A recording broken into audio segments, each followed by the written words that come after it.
Bapa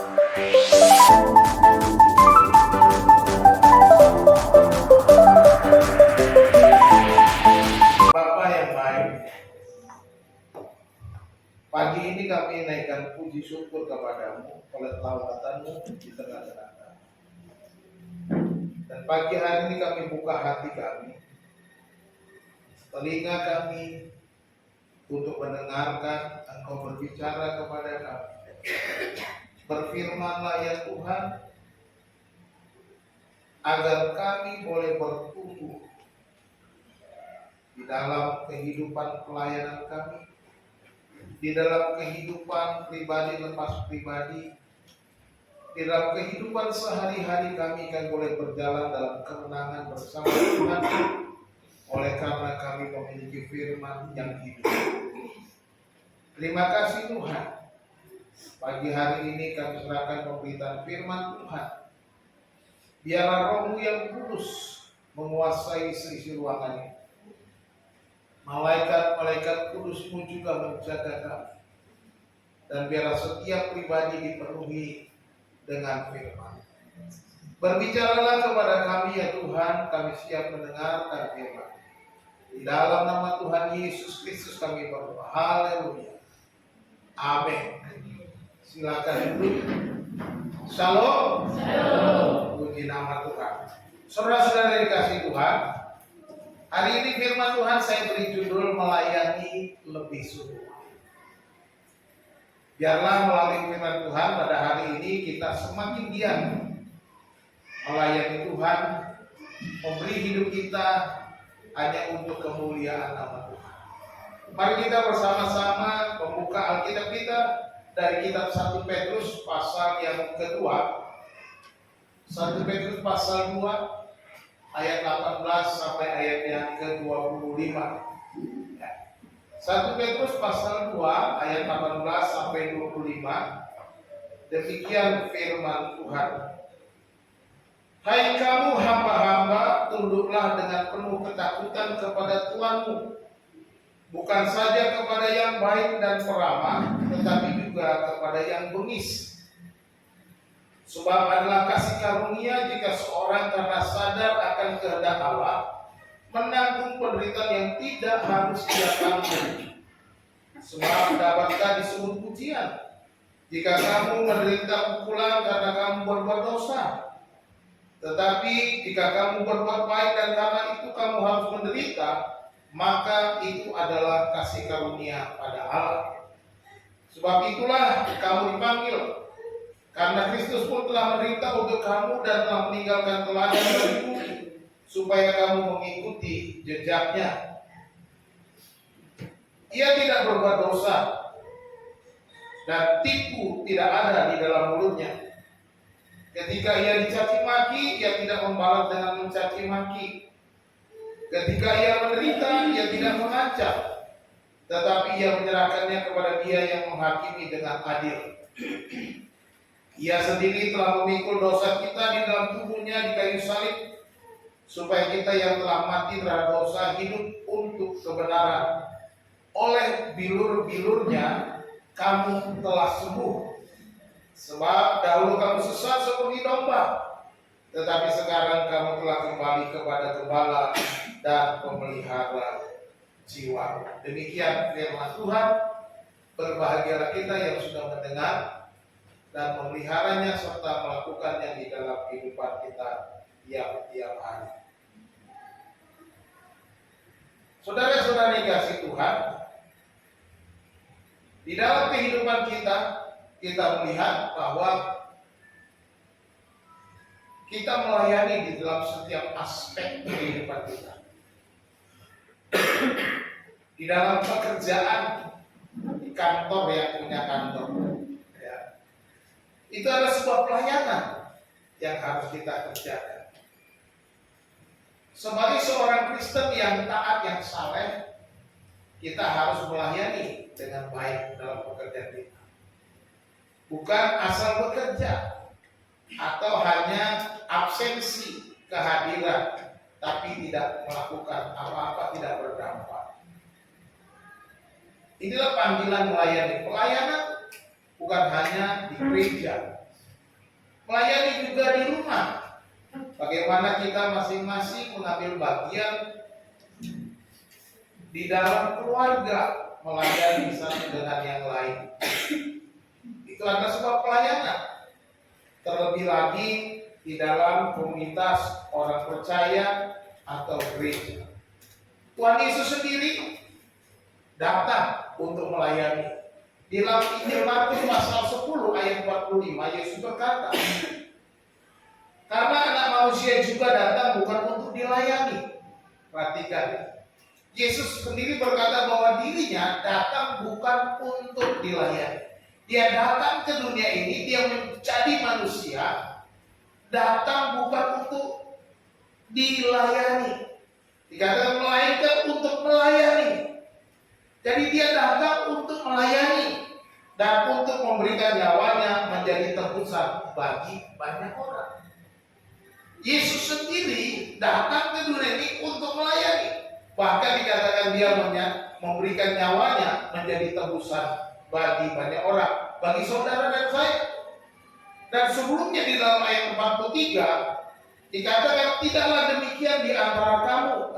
Barang siapa ingin menjadi besar di antara kamu, hendaklah ia menjadi pelayanmu.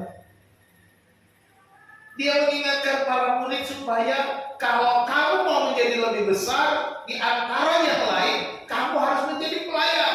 Kalau kamu mau menjadi pemimpin, kamu harus menjadi seorang hamba. Ini yang diajarkan oleh Yesus, servant leadership, kepemimpinan sebagai hamba. Dimanapun kita berada, kita menjadi hamba, melayani. Saya pernah membuat sebuah kutipan, saya katakan, ketika kita dipercaya oleh Tuhan menjadi pemimpin, itu bukanlah kesempatan untuk meninggikan kita. Perhatikan baik. Tuhan menempatkan kita menjadi pemimpin bukan untuk kesempatan untuk meninggikan, tetapi ada kesempatan untuk melayani Dia lebih lagi. Saya mengingat Pak Ahok. Walaupun dia punya kelemahan, punya kesalahan, saya memang kesalahannya saya agak tolerir ketika dia menceraikan istrinya dan menikah lagi, ya. Tetapi satu statement dia berkata, kalau mau menjadi melayani masyarakat, menyalami warga negara lebih banyak, dia harus menjadi seorang pemimpin. Jadi ketika dia menjadi pemimpin, dia tahu dia mau memberi lebih banyak. Kalau dengan uangnya sendiri, dia nggak cukup melayani banyak orang. Tapi ketika dia menjadi pemimpin, menjadi seorang gubernur, dia bisa mengambil kebijakan-kebijakan yang membantu orang banyak. Kira-kira seperti itu. Statement itu saya akui baik. Bapak Ibu dikasih demikian juga kita. Yesus mengingatkan dan dia berkata demikian juga aku datang bukan untuk melayani tetapi untuk dilayani. Bukan untuk dilayani melainkan untuk melayani.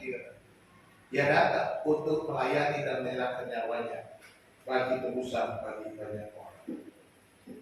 Jadi kalau kita menerima panggilan melayani, seorang murid Kristus bukanlah sebuah pilihan, tetapi sebuah keharusan. Siapapun kita menjadi seorang murid Yesus, melayani bukan pilihan. Oh, boleh pilih-pilih. Ini keharusan bagi kita. Ya. Setiap orang harus melayani dengan lebih sungguh sebagai pengabdian kepada Tuhan. Siapapun kita harus melayani lebih sungguh-sungguh. Kita sering nyanyikan kan, melayani lebih sungguh. Coba kita memaknai nyanyian ini, bukan hanya sekedar menyanyikan. Melayani lebih sungguh. Nyanyian ini mengajar kita supaya kita melayani dengan sungguh dimanapun. Mengapa? Tuhan lebih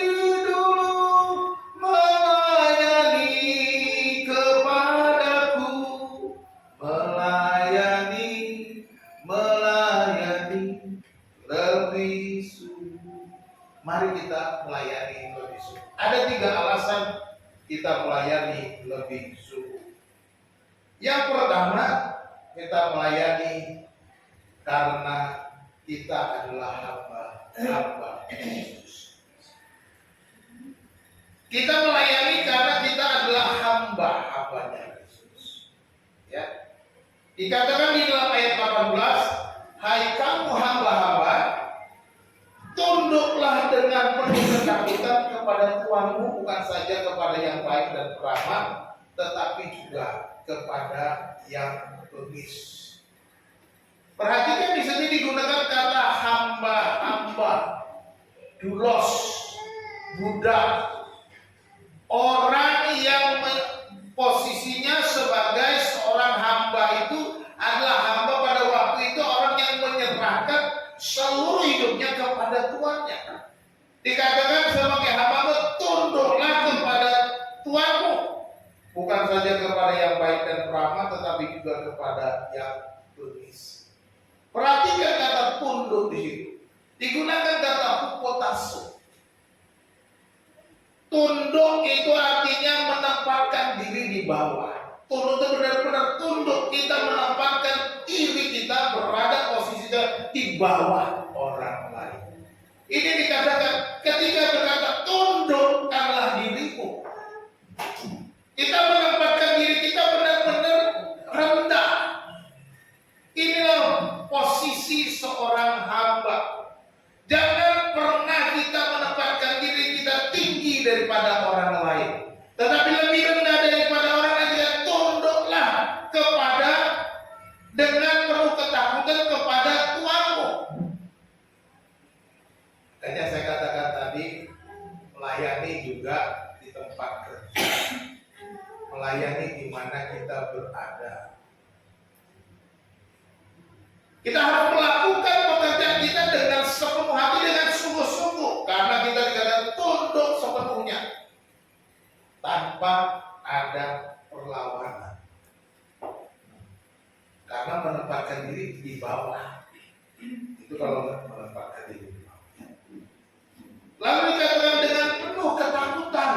Ini artinya penuh respect, ya, takut karena rasa hormat.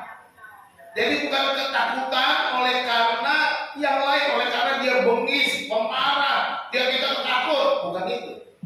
Tapi karena kita respect terhadap orang itu, kita hormat kepada orang itu, meskipun dia katakan dia bengis, ya, katakan bukan hanya kepada yang baik dan ramah, tapi juga kepada yang bengis. Tidak ada pilihan. Sebagai seorang hamba Kristus kita tunduk sepenuhnya. Petrus mengajarkan supaya setiap orang percaya dimanapun dia ditempatkan Tuhan, ketika dia menjadi seorang hamba, lakukan tugasmu, layani sebagai seorang hamba yang tunduk sepenuhnya dengan penuh respect, penuh rasa hormat. Biasanya kalau orang kerja di kantor, dia kerja dengan baik ketika ada bos. Banyak kan gitu, ada bos, ya kerjanya benar-benar paling rapi, paling rajin, paling kelihatan, paling sibuk. Pasti kalau ada bos. Tetapi kalau tidak ada bos, ya mulai kendor. Kalau zaman sekarang ada yang curi-curi waktu main game atau main sosmed, curi-curi waktu, bos nggak lihat. Ini namanya kita tidak respect terhadap pemimpin kita.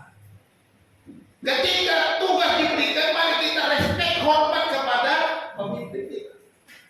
Bukan hanya ketika dia ada, ketika dia hadir, tetapi sungguh-sungguh ketika dia tidak kita lihat atau tidak melihat kita.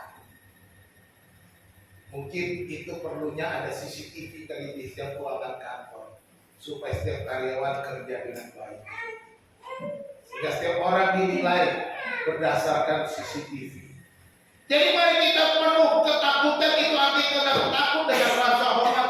Dikatakan bukan saja kepada yang baik dan ramah, tetapi juga kepada yang bengis. Ada yang kita tidak pilih hormat. Kita mau taat tunduk hanya kepada yang baik-baik aja. Kalau bosnya agak kejam ya. Ini perhatikan, zaman dulu hamba itu dia kerja tanpa gaji. Karena dia dibeli. Dibeli di pasar budak. Lalu terserah tuannya mau dikasih makan bagaimana, mau dipelihara seperti apa, itu hak tuannya. Ya. Jadi mereka harus kerjakan dengan tunduk, katanya. Petrus kan tunduklah, bukan hanya kepada yang baik dan benar, tapi juga kepada yang bengis. Nggak boleh pilih-pilih. Mengapa ini dilakukan? Supaya apa? Supaya setiap orang Kristen yang percaya kepada Yesus menjadi kesaksian yang baik, menjadi kesaksian yang sungguh-sungguh memberkati orang lain.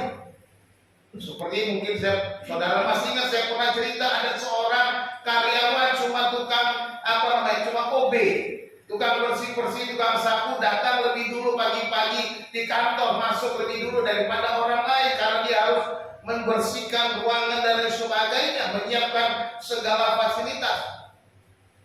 Suatu kali OB ini masuk ruangan bos sudah datang, dia mengantarkan minuman, tetapi bosnya tiba-tiba memanggil, kebetulan bosnya lagi banyak masalah. Bosnya bertanya kepada karyawannya, sini sebentar, ada yang mau saya tanyakan. Kenapa? Kamu itu cuma OB, gajimu kecil, gajimu mungkin pas-pasan. Tetapi kok saya perhatikan hidupmu kok bahagia. Kok wajahmu tidak ada kesulitan. Saya perhatikan kamu tuh hidupnya penuh dengan sukacita.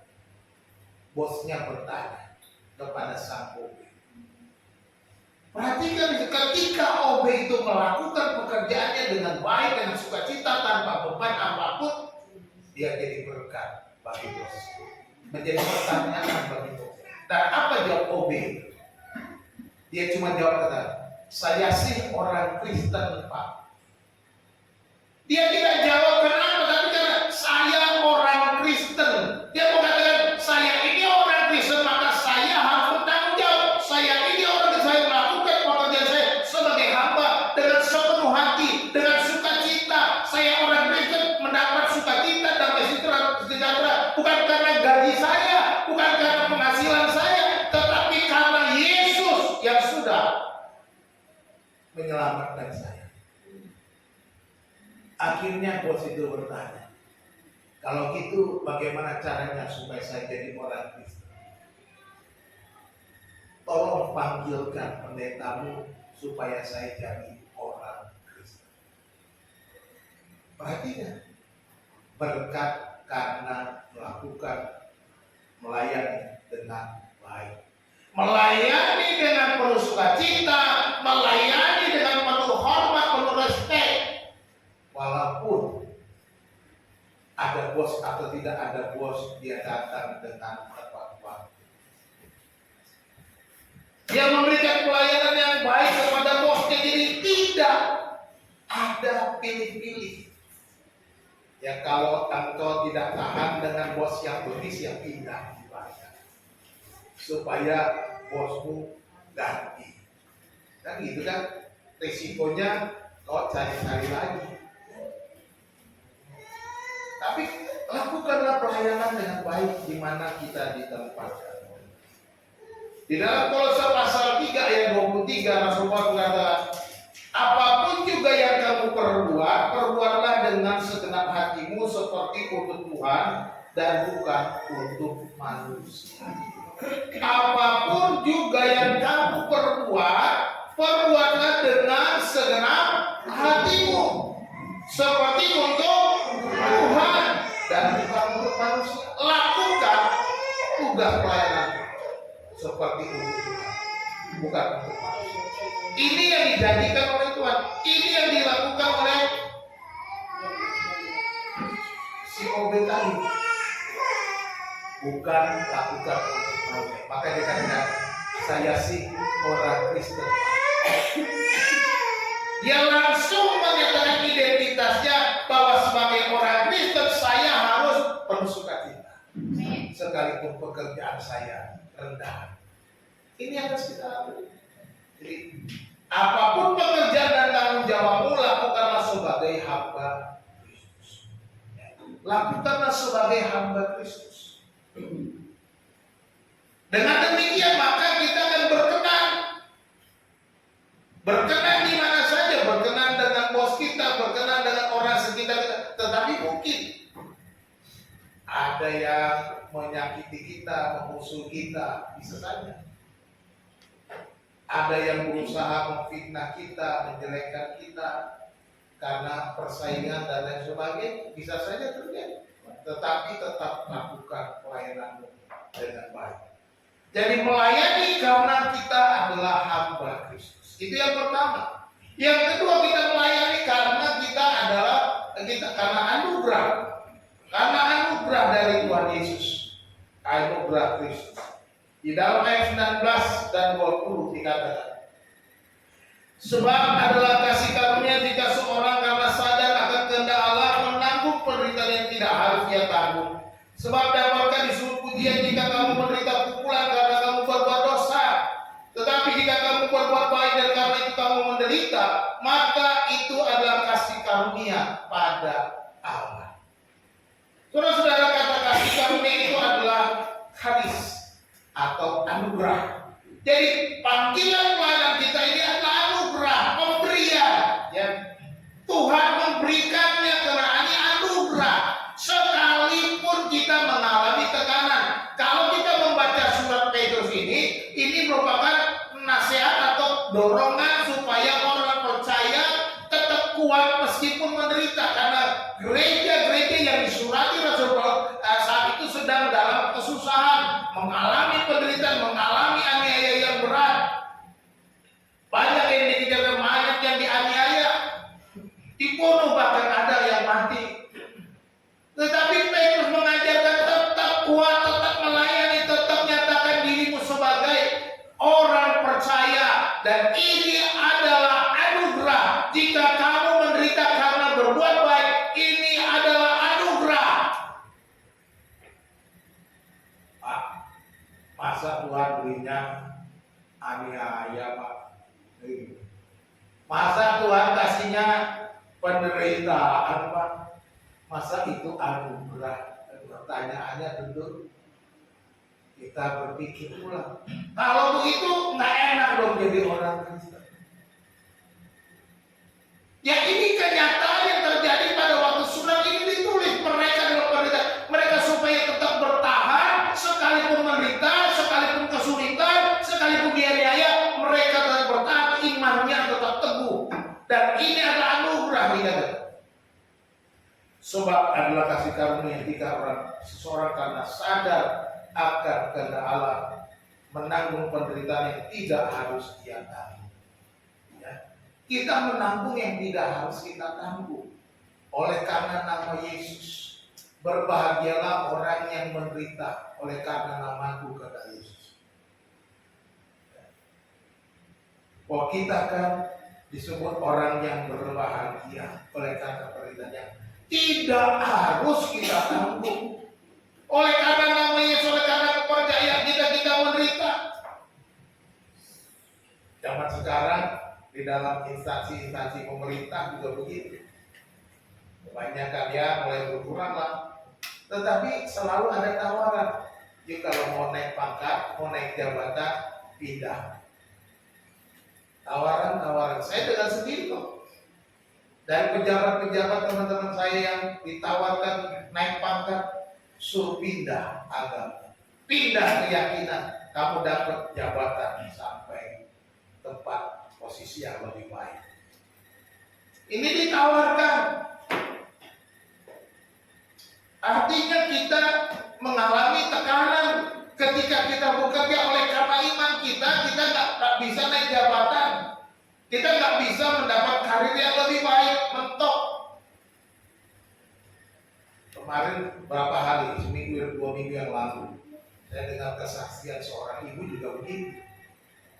Dia ditawarkan supaya dapat jabatan, supaya naik jadi direktur di sebuah BUMN. Tapi tawarannya juga gitu. Mau ikut nggak? Pindah. Tapi dia nggak mau jual imannya. Karena nggak mau jual imannya, dia ditekan, dia menderita, dikasih tempat-tempat yang susah, tempat-tempat yang sulit, yang dia harus kerjakan. Dia harus menyelesaikan perusahaan-perusahaan yang penuh dengan masalah-masalah, problem. Dengan hutang-hutang yang banyak, miliaran-miliaran, dia harus selesai. Ditempatkan di tempat yang pahit. Menderita, maka dia sempat menangis, Tuhan kenapa kau tempatkan saya di sini? Itu yang terjadi, tetapi dia menjadi seorang Kristen. Dia bertahan, dia melayani, dia melakukan terobosan-terobosan, dan Tuhan menolong bagaimana dia bisa menyelesaikan perusahaan-perusahaan anak-anak perusahaan BUMN yang kolaps itu kemudian bisa bangkit lagi. Ketika itu sudah baik, dipindah lagi ke tempat yang tidak baik. Ini yang terjadi, tekanan terus. Tapi dikatakan firman Tuhan, itu adalah anugerah, kasih karunia. Tuhan mempercayakan dengan kasih karunia. Dia kata, sadar akan kehendak Allah, artinya bahwa Allah punya tujuan atas penderitaan kita. Jadi, jika seorang karena sadar akan kehendak Allah menanggung penderitaan yang tidak harus ia tanggung, ini artinya bahwa Tuhan punya tujuan, Tuhan punya rencana, Tuhan punya kehendak atas hidup kita, atas panggilan kita, atas tugas yang diberikan kepada kita. Allah punya tujuan. Jadi jangan pernah menyesali panggilan pelayanan kita. Itu sebuah anugerah dari Tuhan. Lakukanlah tugas tanggung jawab sebagai sebuah kepercayaan dari Allah. Sulit menerima kenyataan, tetapi itu yang harus kita lakukan. Tuhan sedang mempercayakan kita satu perkara. Ketika dia mempercayakannya, dia tahu bahwa kita sanggup. Dan ketika kita sudah tidak sanggup, dia akan campur tangan. Dan ketika kita menghadapi jalan buntu, dia akan memberikan jalan keluar. Ini yang Tuhan lakukan di dalam setiap kehidupan kita. Tidak pernah Tuhan mempercayakan sesuatu yang tidak dapat kita tanggung. Tidak pernah dia membiarkan kita menghadapi jalan buntu. Minggu lalu kita sudah dengarkan khotbah bagaimana Tuhan memimpin bangsa Israel keluar 2 minggu lalu. Ketika mereka menghadapi kesulitan di tengah-tengah kejaran bangsa Mesir, tetapi di depan mereka ada laut yang terbentang luas. Tapi Tuhan berikan jalan keluar. Demikian juga kita. Selalu ada jalan. Yang ketiga, kita melayani lebih sungguh karena melayani adalah teladan dari Kristus. Ya. Melayani karena Kristus sudah meninggalkan teladan bagi kita. Ayat 21. Sebab untuk itulah kamu dipanggil, karena Kristus pun telah menderita untuk kamu dan telah meninggalkan teladan bagimu, supaya kamu mengikuti jejaknya. Jadi Yesus sudah meninggalkan teladan melayani lebih sungguh. Sama seperti dia katakan dalam Markus 10:45, Anak Manusia datang bukan untuk dilayani, melainkan untuk melayani dan untuk menyerahkan nyawanya bagi tebusan banyak orang. Teladan apa yang Yesus tinggalkan kepada kita? Teladan apa yang bisa kita lakukan? Teladan apa yang bisa kita contoh? Yang pertama di dalam ayat 22 dikatakan, dia tidak berbuat dosa. Di dalam usaha orang-orang mencelakakan dia, di dalam usaha iblis pun menjatuhkannya dia dalam pencobaan, supaya Yesus jatuh dalam dosa, dia tidak berbuat dosa. Sampai taat di kayu salib, dia tidak berbuat dosa. Inilah kita teladani yang pertama. Teladani bahwa kita melayani jangan sampai berbuat dosa. saya dalam pelayanan saya. Mungkin kita tidak berbuat dosa menurut pikiran kita. Tapi coba sedikit kembali. Pertama, apakah kita menggunakan waktu kerja kita dengan baik, dengan efektif, dengan penuh tanggung jawab? Kalau tidak, berarti kita sudah berbuat dosa. Ya kan? Dosa itu apa sih? Dosa itu arti meleset dari sasaran, tidak mencapai sasaran, itu dosa. Jadi kalau kita tidak menggunakan waktu kita dengan baik, berarti kita sudah berbuat.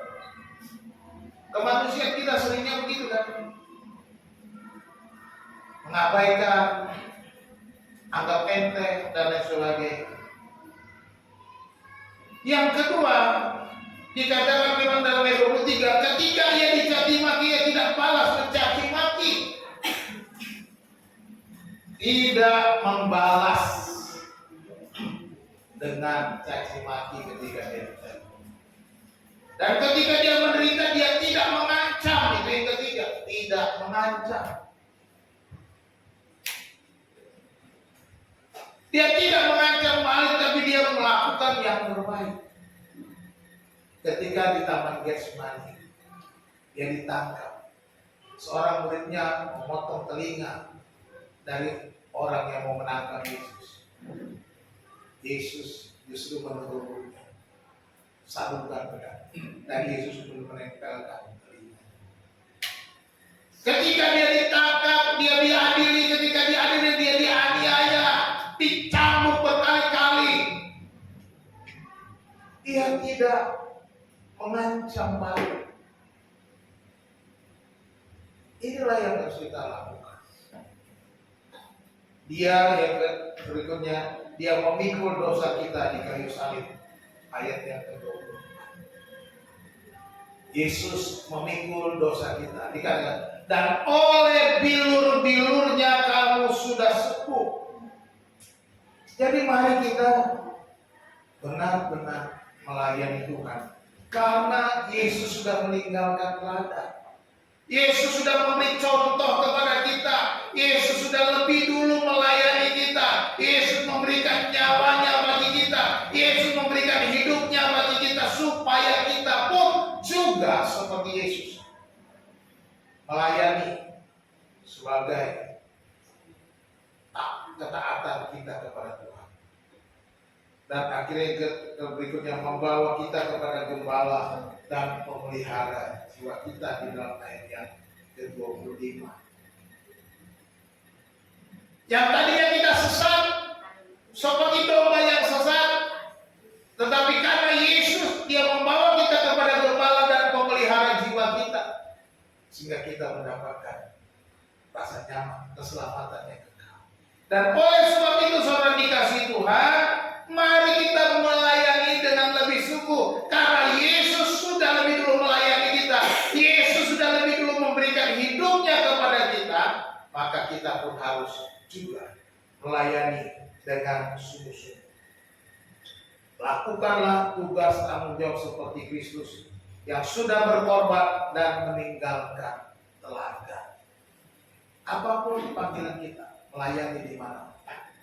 Terlebih lagi melayani di dalam keluarga Allah, di dalam gereja. Mari lakukan. Lakukan dengan ketaatan. Lakukan dengan kesungguhan hati. Lakukan sebagai sebuah anugerah. Tuhan sedang mempercayakan pelayanan kita. Apapun panggilan pelayanan kita. Apakah saudara terlibat dalam BPJ? Lakukan pelayanan itu dengan lebih sungguh.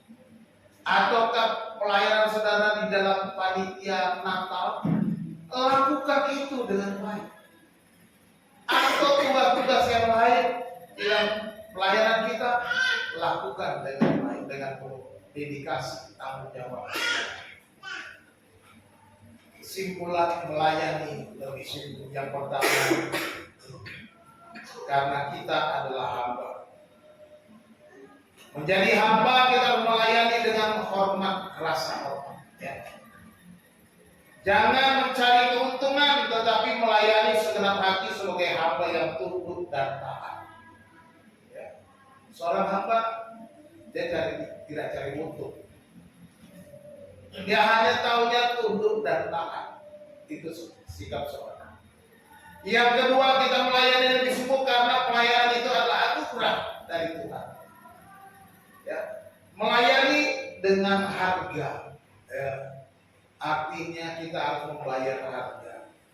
Jangan menyerah karena tekanan dan penderitaan. Allah memberi tugas untuk kita lakukan, membayar harga. Jangan pernah menyerah. Itu adalah anugerah.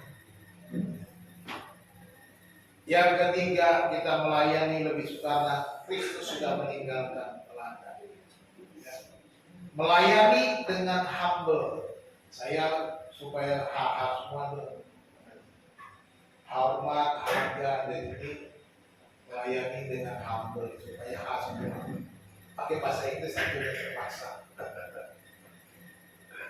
Melayani dengan humble berarti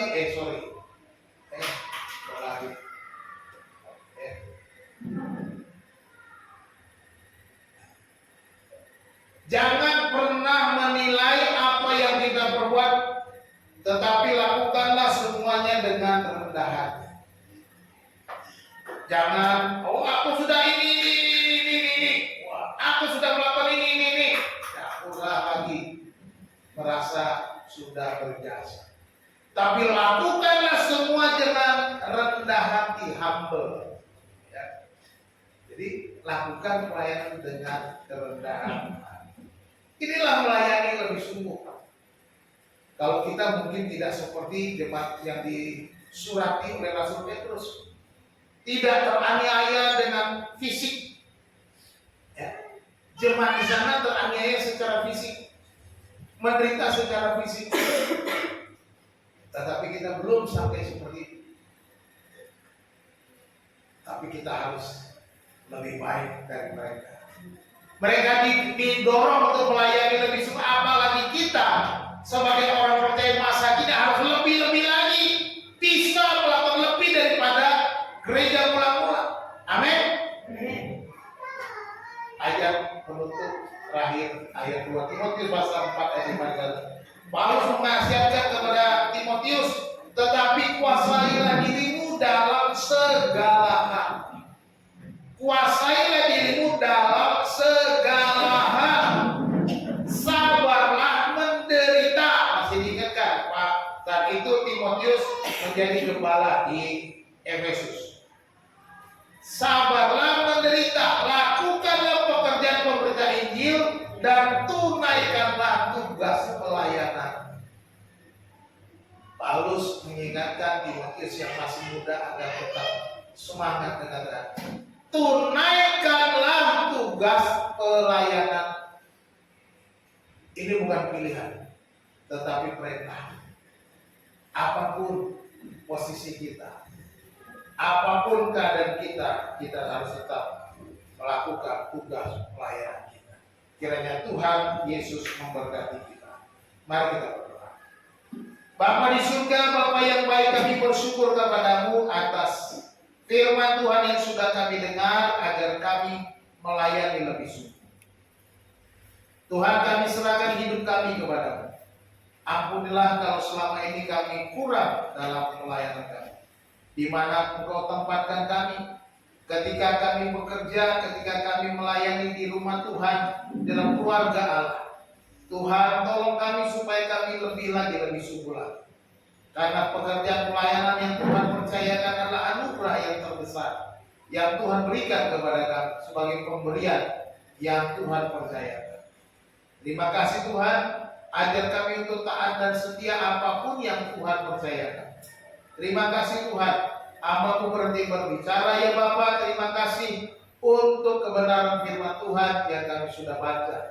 Biarlah Tuhan bekerja dengan perantaraan Roh-Mu yang kudus di dalam hidup kami hari lepas hari, sehingga kami boleh melakukan pelayanan kami dengan sikap sebagai seorang hamba yang taat dan setia. Terima kasih Bapa di dalam surga. Terima kasih Tuhan.